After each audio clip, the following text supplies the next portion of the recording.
आप सभी का स्वागत है मिशन जाम यूट्यूब चैनल पर। आज हम शुरू बात करेंगे जामिया इस्लामिया यूनिवर्सिटी के course D01 diploma in engineering के मोस्ट इंपॉर्टेंट टॉपिक्स की।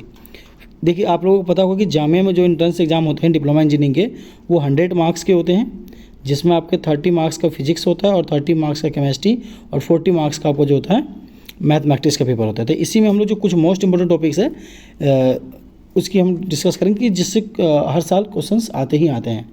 जैसे आप फिजिक्स में देख लेंगे तो एसआई यूनिट, तो इसमें आपको एसआई यूनिट पूछ ही लेते हैं, पावर का पूछ लिए या फिर फोर्स का पूछ लीजिए या मोमेंटम। तो आप देख लीजिए कि जितने भी टर्म्स उसमें यूज हुए हैं सभी टर्म्स की आपको एसआई यूनिट पता होना चाहिए। पहला एक चीज़ ये, इससे क्वेश्चन हर साल आते हैं, एक या दो क्वेश्चन तो इससे रहते। उसके अलावा कन्वर्टर, ये एनर्जी कन्वर्टर है।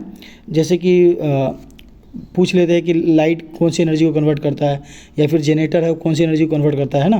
तो एनर्जी कन्वर्टर वो होता है जो वन फॉर्म ऑफ एनर्जी को अनदर फॉर्म ऑफ एनर्जी में कन्वर्ट कर दे। तो ऐसी चीज़ का पूछ लेता है वो कि इस एक डिवाइस का नाम दे देगा और 4 ऑप्शन देते हैं कि mechanical to electrical, electrical to heat energy किस में कन्वर्ट कर रहा है। तो ये आपको पता होना चाहिए। जो मोस्ट देखिए 10-12 ही ऐसे 10-12 ही एनर्जी कन्वर्टर है जो मोस्ट इंपॉर्टेंट है, जो आपकी 10th क्लास की बुक में आपको पढ़े होंगे। जैसे कि इलेक्ट्रिक मोटर और इलेक्ट्रिक प्रेस, जनरेटर, ये सब के बारे में आप लोग अच्छे से पढ़ लीजिएगा, ठीक है। वर्किंग ऑफ आई, ये बहुत अच्छे से पढ़ लीजिएगा। इसमें आपको आई का नियर पॉइंट, फार पॉइंट और इसमें जो फार पॉइंट, नियर पॉइंट, ये सब अच्छे से इंपॉर्टेंट पार्ट्स ऑफ आई ये सब अच्छे पढ़ लीजिएगा। ये रहने दीजिएगा, ये अभी सिलेबस में नहीं है फिलहाल, ठीक है। हाँ, अगर आप 11th डिप्लोमा का दे रहे हैं तो आप मतलब क्लास 11 साइंस का दे रहे हैं तो आपको ये पढ़ना है। इसके बाद लेंस फार्मूला, देखिए लेंस फार्मूला से रिलेटेड क्वेश्चंस कई सारे आ जाते हैं। लेंस के अलावा आप इसमें मिरर फार्मूला भी कर सकते हैं, ठीक है। इनसे भी क्वेश्चन काफ़ी आते हैं। लॉ, कोई सा भी लॉ पूछ लेगा कि न्यूटन्स का लॉ किस लिए है, या फिर फ्लेमिंगो लेफ्ट हैंड रूल। ये भी पूछ लेते हैं कि इस लॉ को कब दिया गया और किसने दिया इस लॉ को, और क्या कहता है ये law, what state is the law, okay. इसके अलावा आपको जो डिवाइस है 9वीं 10वीं की, 9th और 10th क्लास की जो भी डिवाइस है जो आपके सिलेबस में है, उन सभी डिवाइस और इंस्ट्रूमेंट के बारे में आपको बेसिक नॉलेज पता होना चाहिए। जैसे कि उसकी वर्किंग क्या है, ठीक है, वर्किंग क्या है, उसकी प्रिंसिपल क्या है और उसको किसने दिया है, ठीक। इसी तरह आइए केमिस्ट्री में। देखिए केमिस्ट्री में आपको केमिकल फार्मूला और केमिकल नेम आपको सबको पता होना चाहिए, ये पूछ लेते हैं आपसे, ठीक है। यूज ऑफ एलिमेंट, यानी हाइड्रोजन का यूज किस लिए होता है, या फिर सोडियम का यूज किस लिए होता है यूज। उसके अलावा symbols, atomic number of element, ये आपको पता होना चाहिए। इलेक्ट्रॉनिक कन्फिग्रेशन, ये आपको 20 नंबर तक के इलेक्ट्रॉनिक कन्फिग्रेशन आप लोग देख लीजिएगा, उसको अच्छे से कर लीजिएगा, ठीक है।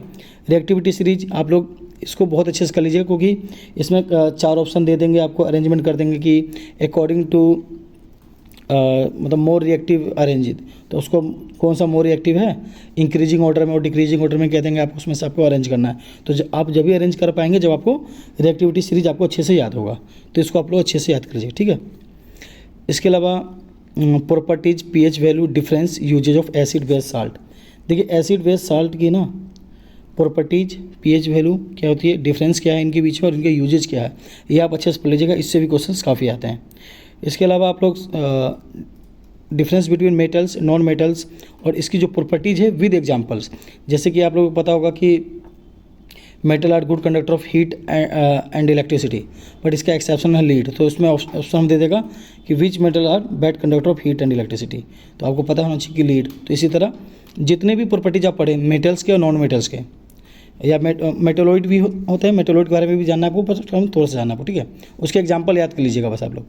तो इसमें आपसे ये पूछ लेगा कि प्रॉपर्टी जितने भी, जैसे कि good conductor of heat and electricity है, तो कौन सा उसका एक्सेप्शनल है। एक्सेप्शनल सभी प्रॉपर्टीज़ का एक्सेप्शनल आपको पता होना चाहिए।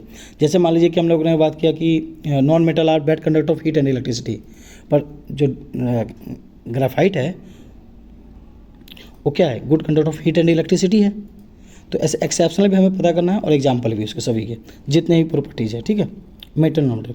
इसी तरह ऑक्सीडेशन रिडक्शन रिएक्शन वालों को अच्छे से पता होना चाहिए।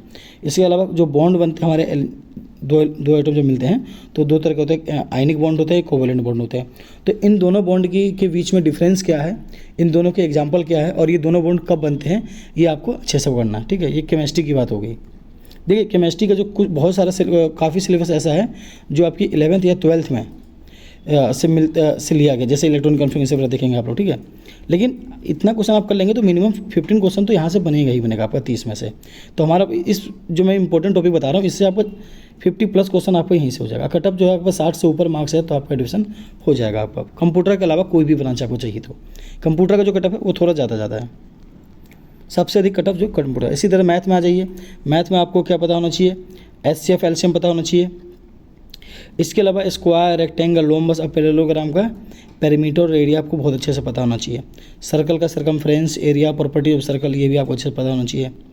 Find the value of any trigonometric term, कोई भी ट्रिग्नोमेट्रिक टर्म का वैल्यू आपको फाइंड करने के लिए कहा जाता है। इसके लिए आप आसान तरीका यही है कि आप जैसे कि cos 30 कितना होगा या sin 45 कितना होगा, तो ये आप इनकी वैल्यू आप रट लीजिए और इसके अलावा इसको सीख भी लीजिए कि इसकी जो 45 की वैल्यू इतनी है तो इतनी ही क्यों है, ये वैल्यू कैसे आई, ये सीख भी लीजिए और रट भी लीजिए, दोनों काम कर लीजिए, ठीक है।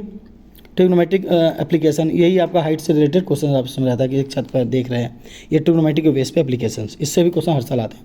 इसके अलावा sum of zeros and product of equations, roots of equations, ये तो लीनियर इक्वेशन वो पॉलिनोमियल्स पढ़ेंगे आप लोग तो उसमें आपको मिल जाएगा, ठीक है। तो ये जो आपके हैं मोस्ट इंपॉर्टेंट क्वेश्चन हैं। अगर आप इतना कर लेते हैं तो आपको मिनिमम 50 बता रहा हूँ मैं आपको, मैक्स इससे ज़्यादा भी मार्क क्वेश्चन से आ सकते हैं, बट कम से कम 50 क्वेश्चन तो इससे आएंगे ही आएंगे।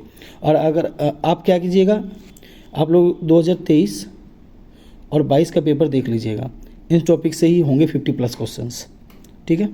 आप लोग तैयारी कर रहे हैं तो कम से कम 5 साल का पेपर सॉल्व कीजिए, ठीक है। और मोस्ट इंपॉर्टेंट टॉपिक को तो बहुत अच्छे से करना होता है। इसके अलावा 5 साल का पेपर सॉल्व कीजिए, सिलेबस कंप्लीट कीजिए। 3 चीज़ आप अच्छे से कर लेंगे तो आपका सिलेक्शन हो जाएगा। एक आपका सिलेबस बहुत अच्छे से हो जाए, सिलेबस पूरा कंप्लीट। दूसरा जो मोस्ट इंपॉर्टेंट टॉपिक्स है उस पर थोड़ा सा डीप नॉलेज हो जाना चाहिए, ताकि क्योंकि उससे बार बार क्वेश्चन आ रहा है तो उसका एक भी क्वेश्चन ना छूटे, ठीक है। इसके अलावा 5 साल का PYQ कर लेते हैं आप। इसके बाद बस यही पता है, प्रैक्टिस रिवीजन करते रहिए, जितने बार रिवीजन कर सकते हैं, ताकि रिवीजन करने से क्या होगा, आपका जो कंसेप्ट होगा बहुत ज़्यादा क्लियर होते चला जाएगा। धीरे धीरे जो कन्फ्यूजन होगा वो दूर होते चलेगी जितना रिवीजन करेंगे आप, ठीक है। तो ये मैंने मोस्ट इंपॉर्टेंट बता दी। इसके अलावा अगर आप लोगों को कोई भी डाउट्स हो ना जामिया एंट्रेंस एग्जाम से रिलेटेड किसी भी कोर्स की, तो आप लोग कमेंट करके पूछ सकते हैं। और जामिया सर्टिफिकेट देखने के लिए आप लोग मिशन जामिया चैनल को सब्सक्राइब करें। धन्यवाद, मिलते हैं अगले वीडियो में।